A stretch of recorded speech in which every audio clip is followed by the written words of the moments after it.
हाँ वीरे रौला रौला फिर से जाओ, गीत का सर बहुत पुराना ते मैं सुना देना आते होंगे।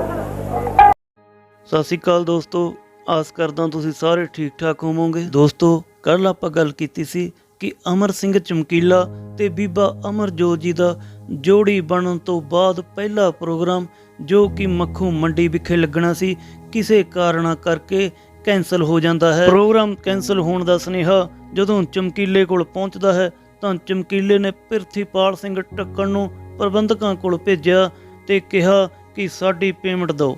ਤਾਂ ਅੱਗੋਂ ਪ੍ਰਬੰਧਕਾਂ ਨੇ ਕਿਹਾ ਕਿ ਪੇਮੈਂਟ ਕਿਸ ਗੱਲ ਦੀ, ਜਦੋਂ ਪ੍ਰੋਗਰਾਮ ਤਾਂ ਲੱਗਿਆ ਨਹੀਂ। ਤਾਂ ਅੱਗੋਂ ਪ੍ਰਿਥੀਪਾਲ ਸਿੰਘ ਟੱਕਣ ਨੇ ਪੇਮੈਂਟ ਦਾ ਐਗਰੀਮੈਂਟ ਕੱਢ ਕੇ ਵਿਖਾ ਦਿੱਤਾ ਤੇ ਕਿਹਾ ਕਿ ਦੇਖੋ ਇਸ ਵਿੱਚ ਜੋ ਲਿਖਿਆ ਹੈ ਉਸ ਦੇ ਅਨੁਸਾਰ ਤੁਹਾਨੂੰ ਪੇਮੈਂਟ ਤਾਂ ਦੇਣੀ ਹੀ ਪਊਗੀ। ਤੇ ਉਸੇ ਪੇਮੈਂਟ ਨੂੰ ਲੈ ਕੇ ਜਦੋਂ ਥੋੜਾ ਮਾਹੌਲ ਭਖ ਜਾਂਦਾ ਹੈ ਤਾਂ 2-4 ਸਿਆਣੇ ਬੰਦਿਆਂ ਨੇ ਵਿੱਚ ਪੈ ਕੇ 2000 ਰੁਪਈਆ ਅਮਰ ਸਿੰਘ ਚਮਕੀਲਾ ਐਂਡ ਪਾਰਟੀ ਨੂੰ ਦਵਾ ਦਿੱਤਾ। ਵਾਪਸੀ ਤੇ ਜਦੋਂ ਇਹ ਆਪਣੇ ਦਫ਼ਤਰ ਵਿਖੇ ਪਹੁੰਚੇ ਤਾਂ ਬੀਬਾ ਅਮਰਜੋਤ ਨੇ ਕਿਹਾ ਕਿ ਮੈਂ 2-4 ਦਿਨਾਂ ਲਈ ਫਰੀਦਕੋਟ ਚਲੀ ਜਾਵਾਂ। ਤਾਂ ਚਮਕੀਲੇ ਨੇ ਟਿੱਕੀ ਨੂੰ ਪੁੱਛਿਆ ਕਿ ਕਿਵੇਂ ਕਰੀਏ, ਤਾਂ ਅੱਗੇ ਟਿੱਕੀ ਨੇ ਕੀ ਜਵਾਬ ਦਿੱਤਾ, ਅੱਜ ਸਾਰੀ ਗੱਲਬਾਤ ਇੱਥੋਂ ਹੀ ਸ਼ੁਰੂ ਕਰਦੇ ਹਾਂ ਦੋਸਤੋ। ਜਦੋਂ ਬੀਬਾ ਅਮਰਜੋਤ ਨੇ ਕੇਸਰ ਸਿੰਘ ਟਿੱਕੀ ਨੂੰ ਕਿਹਾ ਕਿ ਸਾਨੂੰ ਦੋਵਾਂ ਭੈਣਾਂ ਭਰਾਵਾਂ ਨੂੰ ਕੋਈ ਕਮਰਾ ਕਿਰਾਏ ਤੇ ਲੈ ਕੇ ਦੇ ਦੇਵੋ, ਤਾਂ ਟਿੱਕੀ ਨੇ ਕੋਸ਼ਿਸ਼ ਕਰਕੇ ਅਸ਼ੋਕੀ ਸਕੂਟਰਾਂ ਵਾਲੇ ਨੂੰ ਪੁੱਛਿਆ ਕਿ ਕੋਈ ਕਮਰਾ ਕਿਰਾਏ ਤੇ ਮਿਲ ਜੂਗਾ। ਉੱਥੇ ਇੱਕ ਸਰਦਾਰ ਜੀ ਬੈਠੇ ਸੀ ਜੋ ਇੱਕ ਵਧੀਆ ਗੀਤਕਾਰ ਵੀ ਸੀ, ਉਹਨਾਂ ਦਾ ਨਾਂ ਸੀ ਸਬਰ ਸਾਹਿਬ। ਉਸਨੇ ਪੁੱਛਿਆ ਕਿ ਤੁਸੀਂ ਕਿੰਨੇ ਪਰਿਵਾਰ ਦੇ ਮੈਂਬਰ ਹੋ। ਟਿੱਕੀ ਨੇ ਉਹਨਾਂ ਨੂੰ ਦੱਸਿਆ ਕਿ ਸਾਡੇ ਕੋਲ ਇੱਕ ਲੇਡੀ ਆਰਟਿਸਟ ਅਤੇ ਉਸ ਦਾ ਭਰਾ ਪੱਪੂ ਹੈ, ਇਹ ਦੋਵੇਂ ਹੀ ਰਹਿਣਗੇ। ਉਸਨੇ ਟਿੱਕੀ ਨੂੰ ਕਿਹਾ ਤੂੰ ਬੈਠ ਮੇਰੇ ਸਾਈਕਲ ਤੇ, ਮੈਂ ਤੈਨੂੰ ਕਮਰਾ ਵਿਖਾ ਕੇ ਲਿਆਉਣਾ। ਉਹ ਟਿੱਕੀ ਨੂੰ ਨਿਊ ਲਾਜਪਤ ਨਗਰ ਲੈ ਗਿਆ। ਉਸਨੇ ਇਸ ਨੂੰ ਚੁਬਾਰਾ ਵਿਖਾਇਆ ਤੇ ਇਹਨਾਂ ਨੂੰ ਪਸੰਦ ਆ ਗਿਆ। ਫਿਰ ਟਿੱਕੀ ਅਮਰਜੋਤ ਨੂੰ ਲੈ ਗਿਆ ਕਿ ਦੇਖ ਲੈ ਭਾਈ, ਮਕਾਨ ਮਿਲ ਗਿਆ ਹੈ, ਤੁਹਾਡੀ ਪਸੰਦ ਦਾ ਹੈ। ਉਹ ਕਹਿੰਦੀ ਕਮਰਾ ਬਿਲਕੁਲ ਪਸੰਦ ਹੈ, ਪਹਿਲਾਂ ਕਿਰਾਇਆ ਖੋਲ੍ਹ ਲਓ। ਜਦੋਂ ਅਸੀਂ ਮਕਾਨ ਮਾਲਕ ਨਾਲ ਕਿਰਾਏ ਦੀ ਗੱਲ ਕੀਤੀ ਤਾਂ ਉਹਨੇ 550 ਰੁਪਏ ਪ੍ਰਤੀ ਮਹੀਨੇ ਦੇ ਹਿਸਾਬ ਨਾਲ ਕਿਹਾ। ਅਮਰਜੋਤ ਨੇ ਕਿਹਾ ਕਿ ਇਹ ਤਾਂ ਬਹੁਤ ਜ਼ਿਆਦਾ ਹੈ, ਅਸੀਂ ਤਾਂ 500 ਰੁਪਏ ਪ੍ਰਤੀ ਮਹੀਨਾ ਕਿਰਾਇਆ ਹੀ ਦੇਵਾਂਗੇ। ਬਸ ਫੇਰ ਕੀ ਸੀ, ਮਕਾਨ ਪੱਕਾ ਹੋ ਗਿਆ। ਚਮਕੀਲੇ ਨੇ ਕਿਰਾਇਆ ਦੇ ਦਿੱਤਾ। ਇਹਨਾਂ ਨੇ ਆਪਣੇ ਕਮਰੇ 'ਚੋਂ ਢੋਲਕ ਤੇ ਬਾਜਾ ਕੱਢਿਆ, ਉਸ ਨਵੇਂ ਲਏ ਕਿਰਾਏ ਦੇ ਚੁਬਾਰੇ ਵਿੱਚ ਲੈ ਗਏ, ਦਰੀ ਵਿਛਾਈ ਤੇ ਜਾ ਬੈਠੇ। ਚਮਕੀਲਾ ਕਹਿੰਦਾ ਬੀਬੀ ਲਿਆ ਕਾਪੀ ਕੱਢ, ਮੈਂ ਤੈਨੂੰ ਗੀਤ ਲਿਖ ਦੇਵਾਂ। ਉਸਨੇ HMV ਦੀ ਰਿਕਾਰਡਿੰਗ ਵੇਲੇ ਸਾਰੇ ਹੀ ਗੀਤ ਲਿਖ ਦਿੱਤੇ। ਇਹਨਾਂ ਨੇ ਰਿਹਰਸਲ ਵੀ ਉਸੇ ਚੁਬਾਰੇ ਵਿੱਚ ਸ਼ੁਰੂ ਕਰ ਦਿੱਤੀ। ਅਜੇ ਸਿਰਫ 15 ਕੁ ਦਿਨ ਹੀ ਹੋਏ ਸੀ ਰਿਹਰਸਲ ਕਰਦਿਆਂ ਨੂੰ। HMV ਕੰਪਨੀ ਦੀ ਦਫ਼ਤਰ 'ਚੋਂ ਚਿੱਠੀ ਆ ਗਈ ਤੇ ਕੁਲਵਿੰਦਰ ਕੋਕੀ ਚਿੱਠੀ ਲੈ ਕੇ ਇਹਨਾਂ ਕੋਲ ਚੁਬਾਰੇ ਵਿੱਚ ਪਹੁੰਚ ਗਿਆ। ਜਦੋਂ ਚਿੱਠੀ ਖੋਲ੍ਹ ਕੇ ਵੇਖੀ ਤੇ ਉਸ ਵਿੱਚ ਲਿਖਿਆ ਹੋਇਆ ਸੀ ਕਿ ਤੁਹਾਡੀ ਇਸ ਤਾਰੀਖ ਨੂੰ ਰਿਕਾਰਡਿੰਗ ਹੈ। ਇਹਨਾਂ ਨੇ ਹੱਸਦਿਆਂ ਸਾਰੀ ਚਿੱਠੀ ਪੜ੍ਹੀ। ਚਮਕੀਲਾ ਅਮਰਜੋਤ ਨੂੰ ਕਹਿੰਦਾ ਬੀਬਾ ਤੇਰੇ ਵੱਲ ਪਾਰਟੀ ਹੋ ਗਈ ਕਿਉਂਕਿ ਰਿਕਾਰਡਿੰਗ ਦੀ ਚਿੱਠੀ ਆ ਗਈ ਹੈ। ਅੱਗੋਂ ਉਹ ਬੋਲੀ ਕਿ ਕੀ ਖਾਣਾ ਪੀਣਾ ਤੁਸੀਂ। ਚਮਕੀਲਾ ਤਾਂ ਪਹਿਲਾਂ ਹੀ ਪੀਣ ਦਾ ਸ਼ੌਕੀਨ ਸੀ। ਚਮਕੀਲੇ ਨੇ ਆਪਣੇ ਕੋਲੋਂ ਪੈਸੇ ਦੇ ਕੇ ਪੱਪੂ ਨੂੰ ਕਿਹਾ ਕਿ ਆਹ ਫੜ ਪੈਸੇ, 1 ਬੋਤਲ ਤੇ 1 ਕਿਲੋ ਮੀਟ ਲੈ ਕੇ ਆ। ਟਿੱਕੀ ਆਪਣੇ ਕਮਰੇ 'ਚੋਂ ਪਤੀਲਾ, ਸਟੋਵ, ਲਸਣ, ਹਲਦੀ, ਲੂਣ, ਮਿਰਚ, ਮੀਟ ਮਸਾਲਾ, ਪਿਆਜ਼ ਆਦਿ ਕੱਟ ਕੇ ਤਿਆਰ ਕਰਨ ਲਈ ਲੈ ਕੇ ਆਇਆ। ਸਾਰਿਆਂ ਨੇ ਬੈਠ ਕੇ ਲਸਣ ਛਿੱਲਿਆ ਤੇ ਅਮਰਜੋਤ ਨੇ ਪਿਆਜ਼ ਚੀਰਨੇ ਸ਼ੁਰੂ ਕਰ ਦਿੱਤੇ। ਇੰਨੇ ਚਿਰ ਨੂੰ ਅਮਰਜੋਤ ਦਾ ਭਰਾ ਪੱਪੂ 1 ਬੋਤਲ ਤੇ ਕਿਲੋ ਮੀਟ ਲੈ ਕੇ ਆ ਗਿਆ।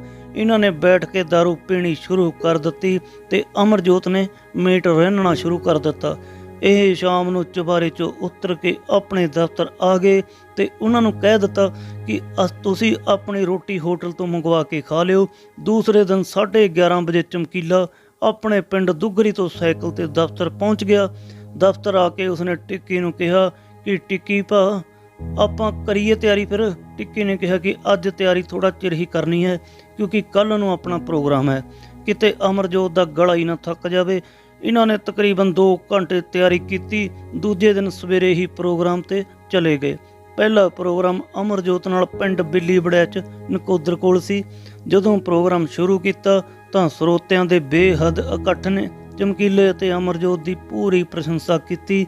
ਉੱਥੇ ਚੱਲਦੇ ਪ੍ਰੋਗਰਾਮ ਵਿੱਚ ਕਿਸੇ ਸਰੋਤੇ ਦੀ ਆਵਾਜ਼ ਸੀ, ਬੱਲੇ ਓਏ ਚਮਕੀਲਿਆ, ਪੁਰਜਾ ਬਹੁਤ ਵਧੀਆ ਪੱਟ ਕੇ ਲਿਆਂਦਾ ਓਏ। ਇਹ ਪ੍ਰੋਗਰਾਮ ਦਾ ਆਗਾਜ਼ ਸੀ। ਇਸ ਤੋਂ ਬਾਅਦ ਪ੍ਰੋਗਰਾਮਾਂ ਦੀ ਝੜੀ ਲੱਗ ਪਈ। ਇਹਨਾਂ ਦਾ ਇਸ ਤੋਂ ਬਾਅਦ ਇੱਕ ਪ੍ਰੋਗਰਾਮ ਪਿੰਡ ਉੱਗੀ ਚਿੱਟੀ ਜਲੰਧਰ ਲਾਗੇ ਸੀ। ਇਹ ਲਾ ਕੇ ਇਹਨਾਂ ਨੇ ਦਿੱਲੀ ਰਿਕਾਰਡਿੰਗ ਤੇ ਜਾਣਾ ਸੀ। ਪ੍ਰੋਗਰਾਮ ਲਾ ਕੇ ਦੂਸਰੇ ਦਿਨ ਦਿੱਲੀ ਦੀ ਤਿਆਰੀ ਕਰ ਲਈ। ਜਦੋਂ ਇਹ ਦਿੱਲੀ ਪਹੁੰਚੇ ਤੇ ਸਟੂਡੀਓ ਵਿੱਚ ਜਾ ਰਹੇ ਚਰਨਜੀਤ ਅਹੂਜਾ ਤੇ ਹੋਰ ਸਾਰੇ ਸੰਜੀਦੇ ਪਹੁੰਚ ਗਏ। ਉਸ ਸਮੇਂ ਦਾ ਰਿਕਾਰਡਿੰਗ ਅਫਸਰ ਜਨਾਬ ਜ਼ਹੀਰ ਅਹਿਮਦ ਅਮਰਜੋਤ ਵੱਲ ਵੇਖ ਕੇ ਹੈਰਾਨ ਹੋ ਗਿਆ ਕਿ ਇਹ ਲੜਕੀ ਕੁਲਦੀਪ ਮਾਨਕ ਨਾਲ ਸਾਡੀ ਕੰਪਨੀ ਵਿੱਚ ਰਿਕਾਰਡਿੰਗ ਕਰਵਾ ਕੇ ਗਈ ਹੈ। ਚਰਨਜੀਤ ਅਹੂਜਾ ਅਤੇ ਜ਼ਹੀਰ ਅਹਿਮਦ ਨੇ ਚਮਕੀਲੇ ਨੂੰ ਅੰਦਰ ਬੁਲਾ ਕੇ ਪੁੱਛਿਆ ਕਿ ਇਹ ਸੈੱਟ ਤੁਹਾਡਾ ਕਿੰਨਾ ਕੁ ਚਿਰ ਰਹੂਗਾ ਬਈ, ਤਾਂ ਅਸੀਂ ਰਿਕਾਰਡਿੰਗ ਕਰੀਏ। ਚਮਕੀਲੇ ਨੇ ਜਵਾਬ ਦਿੱਤਾ ਕਿ 15-20 ਦਿਨਾਂ ਤੱਕ ਤਾਂ ਜੀ ਇਹ ਸੈੱਟ ਇੱਟ ਵਰਗਾ ਪੱਕਾ ਹੋ ਜਾਊਗਾ। ਇੰਨੀਆਂ ਗੱਲਾਂ ਪੁੱਛ ਕੇ ਜ਼ਹੀਰ ਅਹਿਮਦ ਸਾਹਿਬ ਨੇ ਕਿਹਾ ਕਿ ਅੱਜ ਤੁਸੀਂ ਹੋਟਲ ਵਿੱਚ ਚੱਲ ਕੇ ਆਰਾਮ ਕਰੋ ਤੇ ਸਵੇਰੇ ਤੁਹਾਡੀ ਰਿਕਾਰਡਿੰਗ ਹੈ। ਜਦੋਂ ਇਹ ਸਾਰੇ ਹੋਟਲ ਦੇ ਕਮਰੇ ਵਿੱਚ ਆਏ ਤਾਂ ਅਮਰਜੋਤ ਦੀਆਂ ਪਿਆਰ ਭਰੀਆਂ ਅੱਖਾਂ ਵੱਲ ਵੇਖ ਕੇ ਚਮਕੀਲਾ ਮੋਹਿਤ ਹੋ ਗਿਆ। ਅਮਰਜੋਤ ਨੇ ਚਮਕੀਲੇ ਨੂੰ ਹੱਸ ਕੇ ਕਿਹਾ ਕਿ ਅਮਰ ਹੁਣ ਤੁਸੀਂ ਆਰਾਮ ਕਰ ਲਓ। ਜਦੋਂ ਅਮਰਜੋਤ ਦੇ ਮੂੰਹੋਂ ਅਮਰ ਸਿੰਘ ਚਮਕੀਲੇ ਨੇ ਤੁਸੀਂ ਸ਼ਬਦ ਸੁਣਿਆ ਤਾਂ ਚਮਕੀਲੇ ਨੇ ਦਿਲ ਵਿੱਚ ਸੋਚਿਆ ਕਿ ਦਾਲ ਵਿੱਚ ਕੁਝ ਕਾਲਾ ਹੈ। ਫਿਰ ਉਸਨੇ ਇਹੋ ਗੱਲ ਟਿੱਕੀ ਨਾਲ ਸਾਂਝੀ ਕੀਤੀ। ਟਿੱਕੀ ਨੇ ਉਸ ਨੂੰ ਜਵਾਬ ਦਿੱਤਾ ਕਿ ਰਿਕਾਰਡਿੰਗ ਹੋਣ ਤੋਂ ਬਾਅਦ ਸਾਰੀ ਦਾਲ ਹੀ ਕਾਲੀ ਹੋ ਜਾਣੀ ਹੈ, ਤੂੰ ਫਿਕਰ ਨਾ ਕਰ। ਜਦੋਂ ਰਿਕਾਰਡਿੰਗ ਹੋਈ ਇਹਨਾਂ ਦੇ 8 ਗੀਤ ਰਿਕਾਰਡ ਹੋਏ, ਭਾਵ 2 EP ਰਿਕਾਰਡ। ਮੇਰਾ ਵਿਆਹ ਕਰਾਉਣ ਨੂੰ ਜੀ ਕਰਦਾ, ਬੇਬੇ ਨਾ ਮੰਨਦੀ ਮੇਰੀ, ਮੈਨੂੰ ਚੱਟ ਲਾ ਤਲੀ ਦੇ ਉੱਤੇ ਰੱਖ ਕੇ, ਬੇ ਮਿੱਤਰਾ ਮੈਂ ਖੰਡ ਬਣ ਗਈ। ਜਦੋਂ ਇਹ ਗੀਤ ਮਾਰਕੀਟ ਵਿੱਚ ਆਏ ਤਾਂ ਘਰ ਘਰ ਵਿੱਚ ਧੂਮਾਂ ਪੈ ਗਈਆਂ। ਪ੍ਰੋਗਰਾਮਾਂ ਦੀ ਲੜੀ ਫਿਰ ਤੋਂ ਸ਼ੁਰੂ ਹੋ ਗਈ। ਇਸ ਤੋਂ ਬਾਅਦ ਚਮਕੀਲੇ ਨੇ ਜੋ ਲਿਖਿਆ ਜੋ ਗਾਇਆ ਸੁਪਰ ਡੂਪਰ ਹਿੱਟ ਗਿਆ। ਚੱਲਦੇ ਪ੍ਰੋਗਰਾਮਾਂ ਵਿੱਚ ਕਈ ਔਕੜਾਂ ਆਈਆਂ। ਅਮਰਜੋਤ ਦਾ ਪਿਓ ਅਮਰਜੋਤ ਨੂੰ ਕਹਿਣ ਲੱਗਾ ਕਿ ਮੈਂ ਤੇਰਾ ਸੈੱਟ ਕਰਤਾਰ ਰਾਮਣੇ ਨਾਲ ਬਣਾ ਦਿੰਦਾ ਹਾਂ, ਕਿਉਂਕਿ ਉਹ ਵੀ ਆਪਣੇ ਫਰੀਦਕੋਟ ਸ਼ਹਿਰ ਦਾ ਮੁੰਡਾ ਹੈ। ਇਹ ਸਾਰੀ ਗੱਲ ਅਮਰਜੋਤ ਨੇ ਟਿੱਕੀ ਨੂੰ ਸਮਝਾਈ ਤੇ ਉਹਨੇ ਗੱਲ ਸੁਣਦੇ ਸਾਰੀ ਚਮਕੀਲੇ ਨੂੰ ਦੱਸ ਦਿੱਤੀ। ਅਮਰਜੋਤ ਨੇ ਟਿੱਕੀ ਨੂੰ ਕਿਹਾ ਕਿ ਚਮਕੀਲੇ ਨੂੰ ਕਹਿ ਦੇ ਕਿ ਜੇ ਇਹਨੇ ਮੇਰੇ ਨਾਲ ਸੈੱਟ ਪੱਕਾ ਕਰਨਾ ਹੈ ਤਾਂ ਫਿਰ ਮੇਰੇ ਨਾਲ ਵਿਆਹ ਕਰਾ ਲਵੇ। ਟਿੱਕੀ ਨੇ ਪੁੱਛਿਆ ਕਿ ਤੇਰੇ ਭੈਣ ਭਰਾ ਤੇ ਸਾਰੇ ਰਿਸ਼ਤੇਦਾਰ ਇਸ ਕੰਮ ਲਈ ਸਹਿਮਤ ਹੋ ਜਾਣਗੇ। ਚਮਕੀਲੇ ਨੇ ਕਿਹਾ ਕਿ ਸਹਿਮਤ ਹੋਣ ਚਾਹੇ ਨਾ ਹੋਣ, ਇਹ ਤਾਂ ਮੇਰੀ ਮਰਜ਼ੀ ਹੈ। ਚਮਕੀਲੇ ਨੇ ਟਿੱਕੀ ਨੂੰ ਕਿਹਾ ਕਿ ਮੈਂ ਇਸ ਨਾਲ ਵਿਆਹ ਕਰਾਉਣ ਲਈ ਰਾਜ਼ੀ ਹਾਂ। ਫਿਰ ਟਿੱਕੀ ਨੇ ਚਮਕੀਲੇ ਨੂੰ ਕਿਹਾ ਕਿ ਜੇਕਰ ਤੇਰੇ ਘਰ ਦੇ ਕੋਈ ਇਤਰਾਜ਼ ਕਰਨ ਤਾਂ ਉਸ ਦਾ ਜ਼ਿੰਮੇਵਾਰ ਤੂੰ ਆਪ ਹੋਵੇਂਗਾ। ਚਮਕੀਲਾ ਕਹਿੰਦਾ ਕਿ ਅਜਿਹੀ ਗੱਲ ਨਹੀਂ, ਇਹ ਜ਼ਿੰਮੇਵਾਰੀ ਦੀ ਗੱਲ ਮੇਰੇ ਤੇ ਸੁੱਟ ਦਿਓ, ਮੈਂ ਜਿਵੇਂ ਮਰਜ਼ੀ ਨਜਿੱਠਾਂ। ਟਿੱਕੀ ਨੂੰ ਚਮਕੀਲੇ ਨੇ ਰਾਤ ਨੂੰ ਪੈਸੇ ਦੇ ਕੇ ਫਗਵਾੜੇ ਭੇਜ ਦਿੱਤਾ ਕਿ ਜਾ ਆਪਦੇ ਮਾਂ ਪਿਓ ਨਾਲ ਗੱਲਬਾਤ ਕਰਕੇ ਆ। ਟਿੱਕੀ ਬੱਸ ਫੜ ਕੇ ਫਗਵਾੜੇ ਪਹੁੰਚ ਗਿਆ। ਫਗਵਾੜੇ ਦੀ ਪੁਰਾਣੀ ਸਬਜ਼ੀ ਮੰਡੀ ਦੇ ਮੂਹਰੇ ਅਵਤਾਰ ਫੌਜੀ ਦੀ ਸਪੀਕਰਾਂ ਦੀ ਦੁਕਾਨ ਹੁੰਦੀ ਸੀ। ਟਿੱਕੀ ਨੇ ਪਹਿਲਾਂ ਰਿਕਸ਼ਾ ਰੋਕ ਕੇ ਉਸ ਨਾਲ ਗੱਲਬਾਤ ਕੀਤੀ। ਉਹ ਕਹਿੰਦਾ ਕਿ ਤੂੰ ਰਿਕਸ਼ੇ ਦਾ ਕਿਰਾਇਆ ਦੇ ਦੇ, ਦੁਕਾਨ ਤੇ ਆ ਜਾ। ਉਹ ਟਿੱਕੀ ਦੀਆਂ ਸਾਰੀਆਂ ਗੱਲਾਂ ਸੁਣ ਕੇ ਬਹੁਤ ਖੁਸ਼ ਹੋਇਆ ਤੇ ਨਾਲ ਹੀ ਸ਼ਰਾਬ ਦਾ ਅਧੀਆ ਮੰਗਾ ਲਿਆ। ਇਹ ਸ਼ਰਾਬ ਪੀ ਕੇ ਮੋਟਰਸਾਈਕਲ ਸਟਾਰਟ ਕਰਕੇ ਆਪਣੇ ਘਰ ਸੁਖਚੈਨ ਨਗਰ ਵੱਲ ਨੂੰ ਤੁਰ ਪਏ। ਟਿੱਕੀ ਨੇ ਰਾਤ ਨੂੰ 9 ਵਜੇ ਜਾ ਕੇ ਆਪਣੀ ਬੀਜੀ ਤੇ ਪਾਪਾ ਜੀ ਨਾਲ ਗੱਲਬਾਤ ਕੀਤੀ। ਟਿੱਕੀ ਦੇ ਪਾਪਾ ਜੀ ਕਹਿੰਦੇ ਕਿ ਕੋਈ ਖਤਰੇ ਵਾਲੀ ਗੱਲ ਤਾਂ ਨਹੀਂ ਹੋਵੇਗੀ। ਅਵਤਾਰ ਫੌਜੀ ਸਪੀਕਰਾਂ ਵਾਲੇ ਨੇ ਜਵਾਬ ਦਿੱਤਾ ਕਿ ਆਨੰਦ ਕਾਰਜ ਕਰਨੇ ਹਨ ਤਾਂ 15-20 ਮਿੰਟ ਦਾ ਕੰਮ ਹੈ। ਟਿੱਕੀ ਦੇ ਮਾਤਾ ਜੀ ਬੋਲੇ, ਫੌਜੀਆ ਇਹ ਕੰਮ ਤੈਂ ਹੀ ਕਰਨਾ ਹੈ। ਅੱਗੋਂ ਫੌਜੀ ਨੇ ਕਿਹਾ ਕਿ ਬੀਬੀ ਕਾਰ ਦੇ ਵਿੱਚ ਮਹਾਰਾਜ ਦੀ ਬੀੜ ਲਿਆਉਣੀ ਹੈ ਤੇ ਆਨੰਦ ਕਾਰਜ ਕਰਕੇ ਕਾਰ ਵਿੱਚ ਹੀ ਛੱਡ ਕੇ ਆਉਣੀ ਹੈ। ਇਹ ਸਾਰੀਆਂ ਗੱਲਾਂ ਕਰਦੇ ਹੋਏ ਦੋਵੇਂ ਟਿੱਕੀ ਤੇ ਫੌਜੀ ਸੁਖਚੈਨ ਨਗਰ ਤੋਂ ਫਗਵਾੜੇ ਨੂੰ ਆਉਂਦੇ ਹੋਏ ਫੌਜੀ ਨੂੰ ਟਿੱਕੀ ਨੇ ਮੋਟਰਸਾਈਕਲ ਤੇ ਬੈਠਿਆਂ ਕਿਹਾ ਕਿ ਮੇਰੀ ਭੂਆ ਦੀ ਫੋਟੋਗ੍ਰਾਫਰੀ ਦੀ ਦੁਕਾਨ ਹੈ, ਉੱਥੇ ਹੀ ਜੋਗਿੰਦਰ ਸਿੰਘ ਬਿਜਲੀ ਵਾਲਾ ਹੋਵੇਗਾ, ਉਹਨਾਂ ਨੂੰ ਸਹੀ 9 ਵਜੇ ਟਾਈਮ ਆਪਣੇ ਘਰ ਆਉਣ ਦਾ ਦੇ ਦਵੇਂ, ਉਹ ਜਾਣਗੇ। ਫੌਜੀ ਟਿੱਕੀ ਨੂੰ ਰੇਲਵੇ ਸਟੇਸ਼ਨ ਤੇ 12 ਵਜੇ ਰਾਤ ਨੂੰ ਛੱਡ ਕੇ ਆਇਆ ਤੇ ਉਹ ਰੇਲ ਚੜ੍ਹ ਕੇ ਲੁਧਿਆਣੇ ਪਹੁੰਚ ਗਿਆ। ਸਾਰੀ ਗੱਲਬਾਤ ਚਮਕੀਲੇ ਨੂੰ ਦੱਸ ਦਿੱਤੀ ਕਿ ਮੇਰਾ ਸਾਰਾ ਪ੍ਰਬੰਧ ਕਰ ਲਿਆ ਹੈ। ਚਮਕੀਲਾ ਟਿੱਕੀ ਨਾਲ 2 ਵਜੇ ਹੀ ਸਲਾਹਾਂ ਕਰਨ ਲੱਗ ਪਿਆ ਕਿ ਗੱਡੀ ਕਿਹੜੀ ਕਰਨੀ ਹੈ।